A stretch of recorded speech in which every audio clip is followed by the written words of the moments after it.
Oke guys, jadi ini adalah tempat pemandian yang ada di Masjid Tarim, namanya Jabiah. Jadi ini alat ini bisa dilihat ya. Alat ini adalah alat untuk menentukan waktu zuhur dan waktu asar.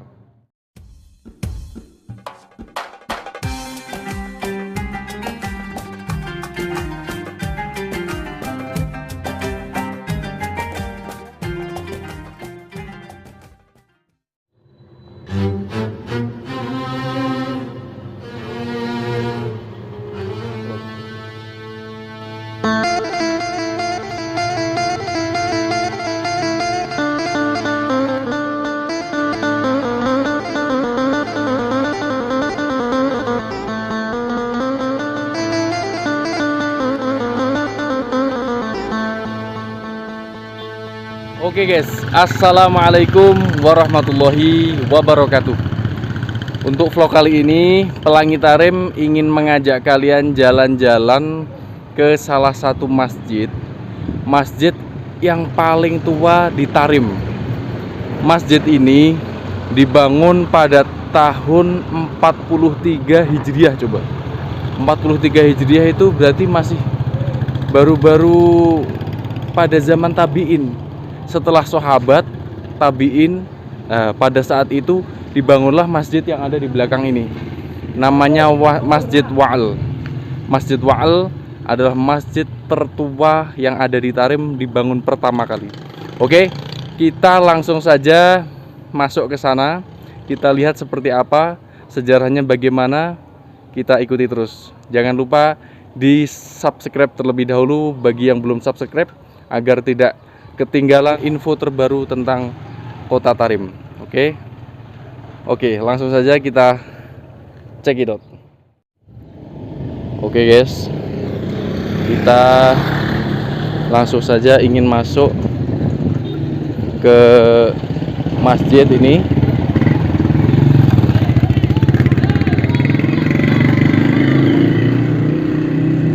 Kita lihat ini masjidnya dari depan terlebih dahulu. Di sini ada tulisan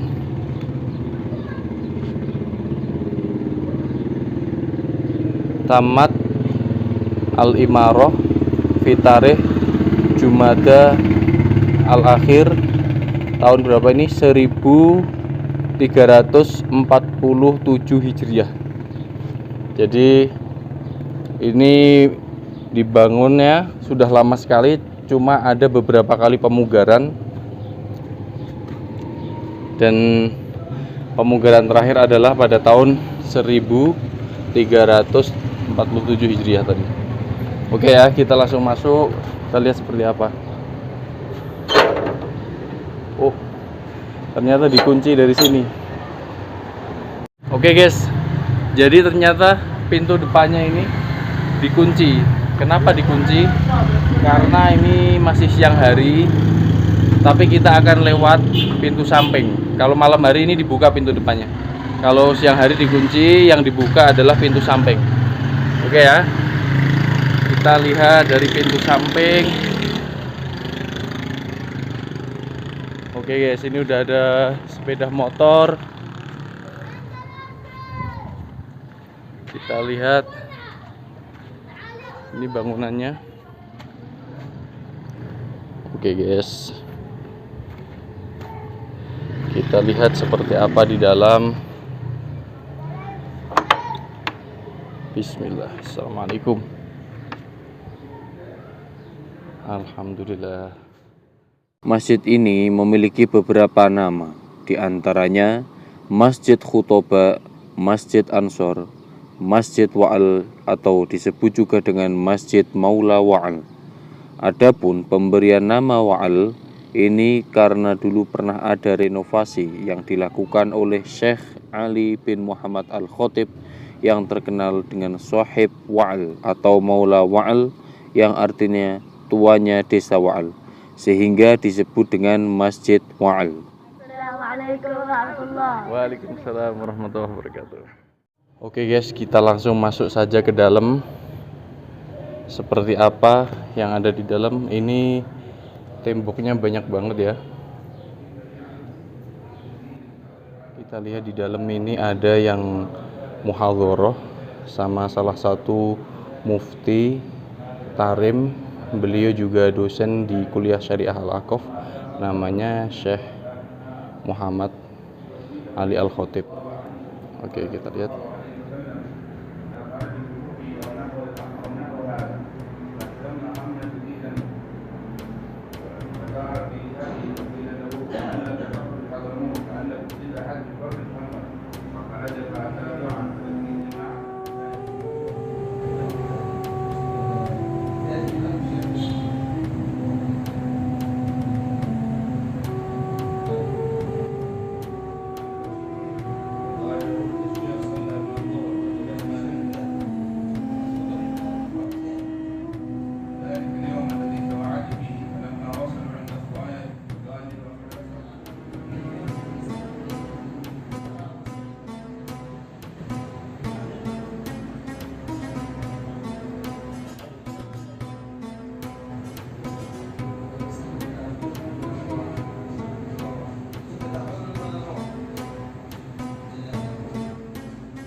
Oke guys, jadi itu tadi madros yang disampaikan langsung penjelasannya oleh mufti besar, seorang ulama besar yang ada di Tarim, yaitu Syekh Muhammad Ali Al-Khotib. Yes. Dulu di masjid ini juga pernah dibangun sebuah menara dari tanah, sama seperti menara yang ada di Masjid Al-Muhdhar. Tapi sekarang sudah nggak ada. Saya pernah baca itu di kitab Ad-Dalil Al-Qawim, mengatakan bahwa di sini pernah ada menaranya. Kemudian guys, masjid ini sangat mempertahankan bentuk dari bangunan aslinya.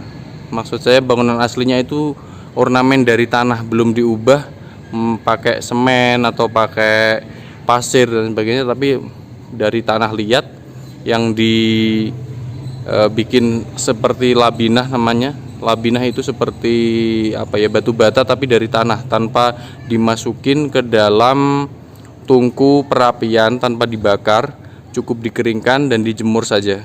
Kemudian ditumpuk-tumpuk, disusun dan dikasih tanah liat sehingga bisa jadi bangunan seperti ini. Modelnya juga seperti ini dengan banyak tiang-tiang yang ada di sini.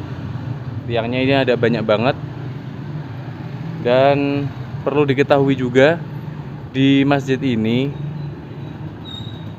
cara menentukan waktu zuhur dan waktu asyarnya itu masih dengan cara yang sangat tradisional sekali, masih dengan cara lama, yaitu ada namanya alat itu mizwalah. Apa itu mizwalah? Mizwalah itu dari kata zawal. Zawal itu artinya condong, matahari condong, sebagai tanda masuknya waktu zuhur. Jadi ini, alat ini bisa dilihat ya. Alat ini adalah alat untuk menentukan waktu zuhur dan waktu asar. Seperti kita baca di kitab-kitab bahwa yang namanya waktu zuhur itu masuk dengan zawal, ketika sudah condong, matahari sudah condong ke barat sedikit, sehingga ada bayangan yang terlihat di sisi sebelah timur. Jadi ini barat ya, di sini arah barat, ini arah timur.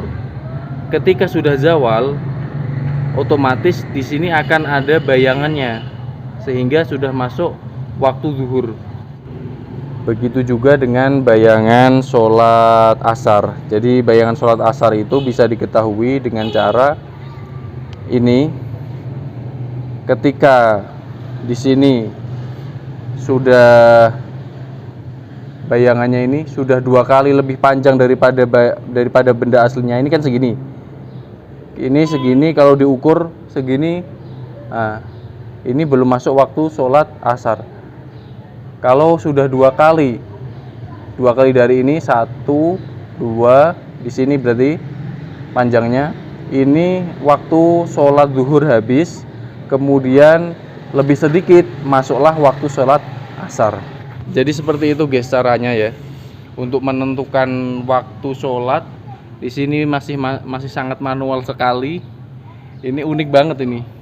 Adapun untuk menentukan waktu sholat maghrib, sholat isya, sama sholat subuh, itu dengan cara yang sudah ma'ruf di kitab-kitab, yaitu bi ghurubi syams, dengan tenggelamnya matahari ketika sholat maghrib, kemudian dengan hilangnya mega merah sebagai masuknya waktu sholat isya, kemudian dengan tulu'ul fajar, dengan munculnya fajar sebagai tanda masuknya waktu sholat subuh. Kalau sekarang kan menggunakan HP semua, menggunakan jam, menggunakan waktu-waktu digital, lebih mudah sekarang. Tetapi pada intinya sebenarnya menentukan waktu sholat itu caranya seperti itu, dengan cara manual, sehingga dikemas dengan teknologi modern yang kita tahu sekarang. Mau lihat waktu sholat tinggal, oh ini jam berapa, dengan cara memperhitungkan jam.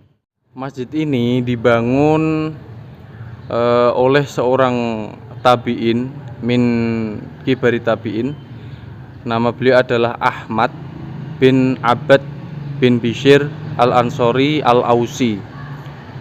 Ayah beliau adalah seorang sahabat yang hijrah ke Tarim sini, yaitu namanya Abbad bin Bishr, yang makamnya itu ada di atas gunung Koryah, Silik Koryah namanya, desa Koryah namanya, dia Koryah. Jadi di sana saya pernah bikin videonya, itu ada bersama Habib Umar, ada haulnya setiap tahun. Silahkan dilihat sendiri di video saya, itu ada yang makamnya Sayyidina Abbad bin Bishr. Nah, beliau ini adalah anaknya, jadi namanya Ahmad bin Abbad bin Bishr al-Ansori. Aslinya dari Madinah, dari Saudi sana, dari Madinah, dari kota Rasulullah SAW, kemudian hijrah ke sini. Jadi ayah beliau yaitu Sayyidina Abbad bin Bishr meninggal dunia karena dibunuh dan dimakamkan oleh malaikat di atas gunung Silik Koryah sana ketika ibunya mengandung. Jadi ketika beliau lahir itu sudah tidak menemui ayahnya. Kemudian beliau diasuh oleh paman-pamannya, dibesarkan, kemudian menuntut ilmu. Setelah menuntut ilmu, beliau menikah dengan seorang gadis dari Bani Kabdah namanya, dari keluarga Kabdah. Kemudian dikaruniai seorang anak namanya Sulaiman, dan setelah menikah beliau diberikan kelapangan rezeki sama Allah Subhanahu wa taala sehingga bisa membangun masjid ini. Pada awalnya masjid ini enggak terlalu besar, kemudian diadakan pelebaran. Kalau dilihat di sini ya, masjid ini banyak dilakukan perluasan dari bentuk aslinya yang dibangun oleh tabi'in Ahmad bin Abbad bin Bishr. Jadi guys, di masjid ini itu dulu juga pernah digunakan untuk sholat Jumat sebelum Masjid Jami' Tarim dibangun. Jadi sholat Jumatnya dulu di sini. Kemudian setelah Masjid Jami' Tarim dibangun, di sini sudah tidak lagi digunakan untuk sholat Jumat, cuma digunakan untuk sholat-sholat rawatib saja. Tetapi setelah dibangunnya Masjid Jami' Tarim, di sini juga pernah digunakan untuk sholat Jumat selama 9 bulan pada masa-masa perang melawan Khawarij yang ada di Tarim sini.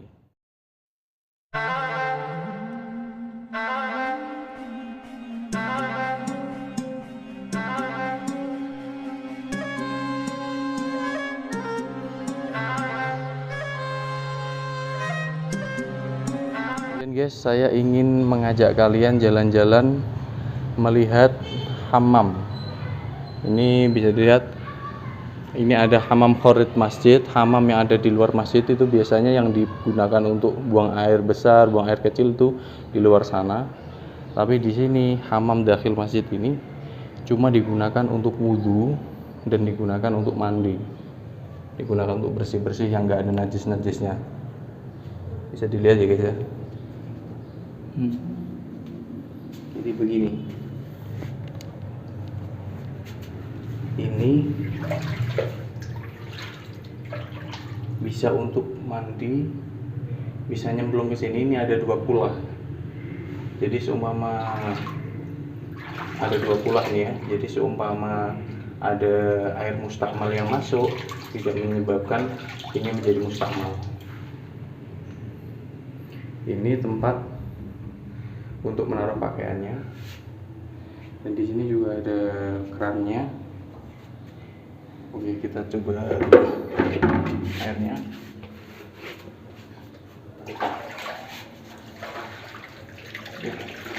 Airnya seger banget.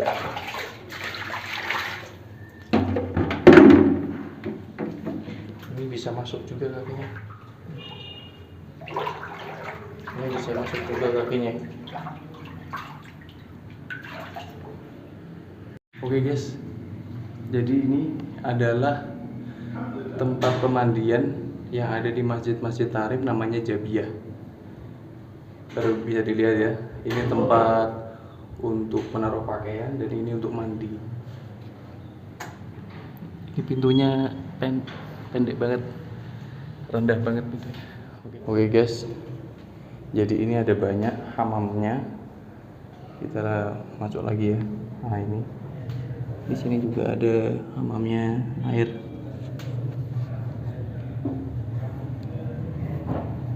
Dan di sini tempat untuk sholatnya. Ini masjid bagian dalamnya seperti ini.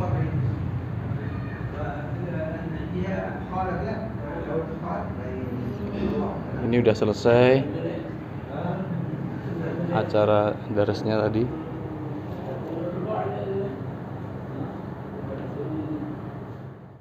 Oke guys, di antara kelebihan atau keistimewaan masjid ini, para ulama dari zaman dulu, salafus soleh dari zaman dulu, setiap bulan Ramadan itu menghadiri khotam di sini. Kenapa?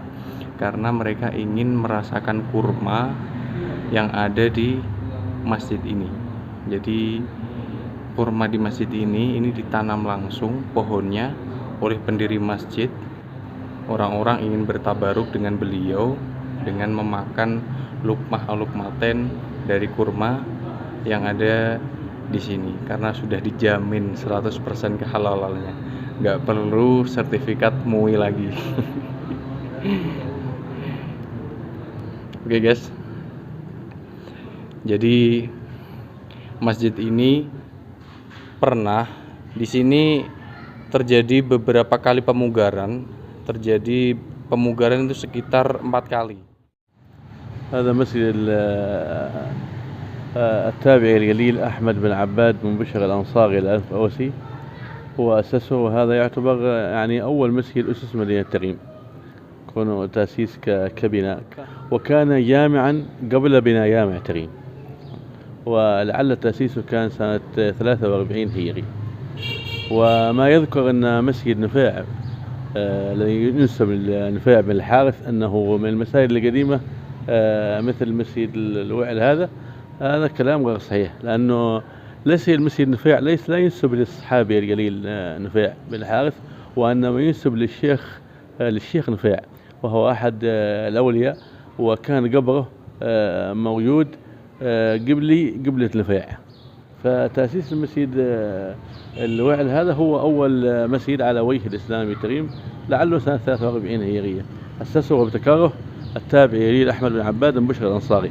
المسجد المؤسس حق أحمد بن عباد هو غواقين، الأول والثاني من المحاريب، أما الضاحي هذه بعدين عمرت فيما بعد. الحمام بناه الشيخ عبد الرحمن بامصباح، وتمت توسعة المسجد على عدة مراحل، في 5 توسعات للمسي، لكن تأسيس المسي القديم حق محمد بن العباد إنما هو الرواق الأول والثاني. ويقول شيخنا عم عبد الله بن محمد البكري وهو الشيخ الحي بعمر، قال إنه تأسيس أحمد بن العباد هذا المسجد كان بإشارة سابقة من والده الصحابي العباد بن بشر أنه مر بهذا المكان وأشار إلى أنه بتكون مسجد، ثم من بعده أحمد بن العباد ابنه وأسس، لأنه أحمد بن العباد لما توفي الصحابي عباد كان حملا في بطن أمه عباد، فتم تأسيسها. هذه الإشارة فقط. بالنسبة للعملية وفعاليات في هذا المسجد، العمليات في المسجد هذه كثيرة. هو أنه تقام فيه الصلوات اقتداء بالمساجد الأخرى، ويقام فيه في رمضان حزب ربع يقرأ حفظ كل 4 ليالي يختمون ختمة. أيضا يجتمعون فيه الخطبة هنا العيد الأضحى وعيد الفطر ياهو يكبرون ثم ينزلون اليابانة دفعة واحدة. وكان أيضا السادة العيدروس يوم الزينة الأضحى والفطر يدخلون هذا المسجد قبل ورودهم على اليابانة. أيضا في يوم الشعبانية يوم 14 في شعبان يأتون هنا الحبايب يصلون العصر هنا، العصر هنا المكان هذا.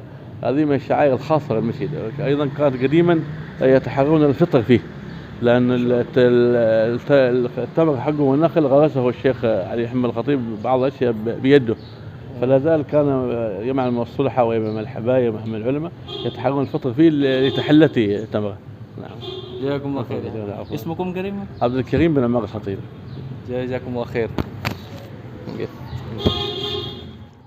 Oke teman-teman, jadi itu tadi sudah dijelaskan secara gamblang, panjang lebar sama salah satu syekh yang ada di sini tentang sejarah Masjid Wa'al ini.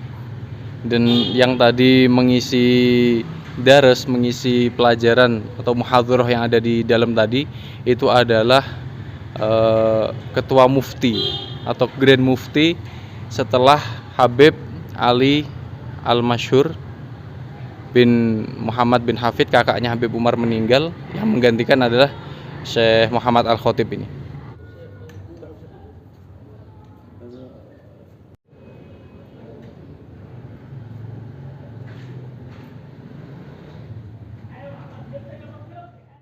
Oke guys, mungkin cukup sekian vlog kali ini. Semoga bisa bermanfaat. Itulah masjid tertua yang ada di Tarim. Dan terima kasih sudah mengikuti sampai akhir. Gimana bukanya? Terima kasih sudah mengikuti sampai akhir.